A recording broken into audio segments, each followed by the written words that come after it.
അന്ന് തന്റെ പണി പാളി. ഈ സിനിമ എന്ന് പറയുന്നത് ഒരു ചരിത്രമാണ്. സ്റ്റാലിൻ സ്വാസ്കി, ബോളോസ്വാസ്കി, ആശാമാരി തട്ടകം, അതൊരാൾക്കും ഡിലീറ്റ് ചെയ്യാൻ പറ്റില്ല. താൻ ഈ എടുത്തോളം ചെയ്താൽ അവസാനമായിട്ട് അയ്യേ എന്താണ് സിംഹാസനം സിംഹാസനം എന്റെ അമ്മോ. അതൊന്നും ഒരാൾക്കും ഡിലീറ്റ് ചെയ്യാൻ പറ്റില്ല.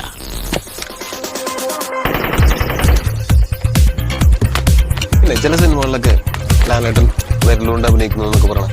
അങ്ങനത്തെ ഐറ്റംസ് ഒക്കെ അങ്ങനെ സ്കോപ്പുള്ള എന്തെങ്കിലും ഉണ്ടെങ്കിൽ പറയണം. ഈ സീനിലല്ല ഇപ്പൊ എനിക്ക് പറഞ്ഞു.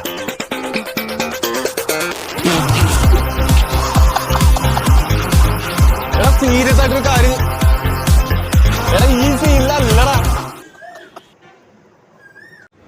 അപ്പം മെയ് 3-ാം തീയതിയാണ് റിലീസിങ് ഡേറ്റ് ഒക്കെ കൊടുത്തിട്ടുള്ളത്. ഒരു കിടിലൻ ട്രെയിലർ തന്നെയാണ് നമുക്ക് തന്നിട്ടുള്ളത്. ഇതിൽ ടൊവിനോൻ്റെ ഉയർച്ചകൾ താഴ്ചകൾ, നടിക്കാൻ പോകുന്നതിൻ്റെ ഉയർച്ചകൾ